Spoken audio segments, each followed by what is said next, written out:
Papalamunin lang naman kita! Ha? Oh! Tuloy mo! Wala ka pala. Kaya kayo mo wala sa tama. Wala kang kwento ng tao. Ayun siya, Daddy! Sige, saksakin mo!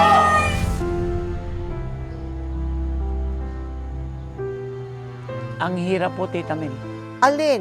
nang nangyari sa buhay ko. Oh, Sabi ko, marami man pala akong pera, marami man pa akong ginikita, pero baliwala po pala.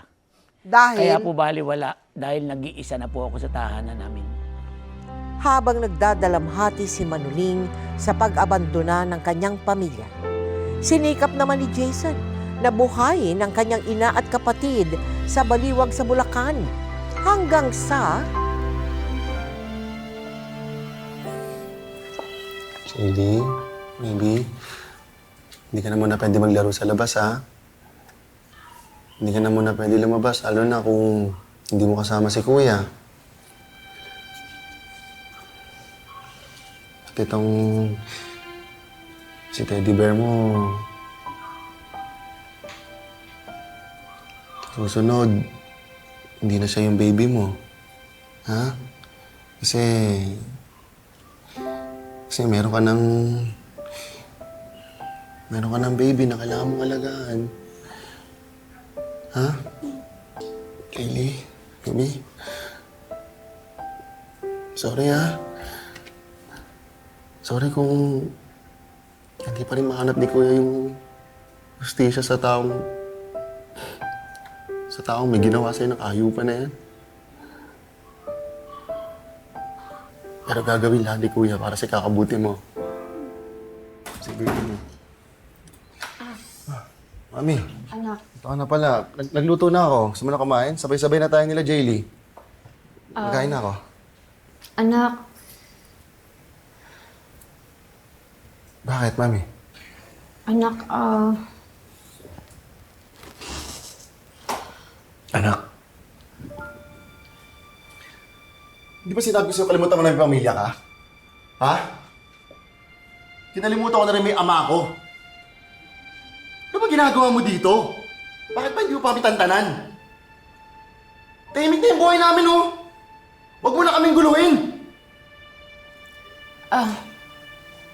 Jason, anak, patawarin mo sana ako. Nagdesisyon na kasi ako. Uuwi na kami ni Jaylee. Ano? Daddy. Anak, nagsisisi na yung daddy mo sa mga kasalanan niya. Nagbago na siya. Ilang buwan pala yung nakalipas, nagbago na agad? Mami, huwag naman po kayo magpakatanga. Hindi na titino to asawa nyo! Bakit ba hindi kayo napapagod? Ha? Kung para naman sa ikabubuo ng pamilya natin, kahit pa ulit-ulit, anak, akong masaktan, hindi ako mapapagod. Anak, sige na. Patawarin mo na ako. Anak, bigyan mo ba ako isang pagkakataon? Anak, isang pagkakataon lang para mabuo yung pamilya natin. So, sige na, anak.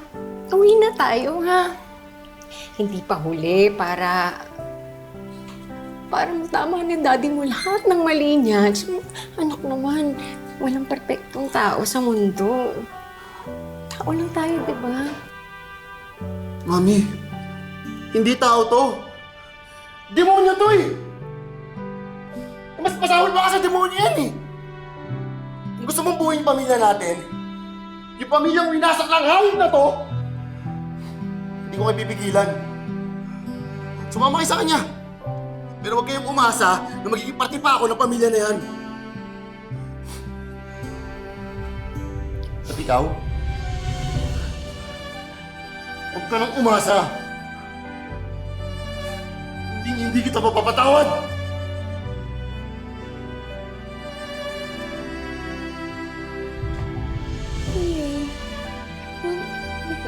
Go na, ha? Si Kuya, si Kuya po. Kuya, ayaw naman kita iwan eh. Mami, si Kuya, anong gagawin? Ba't mag-isa lang? Mag-isa lang siya, oh. Kuya. Mami.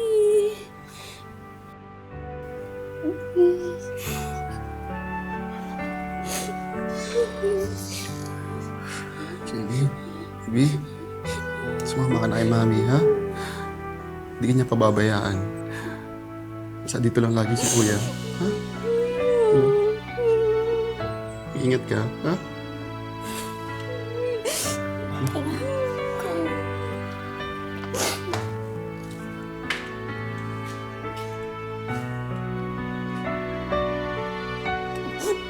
Mm.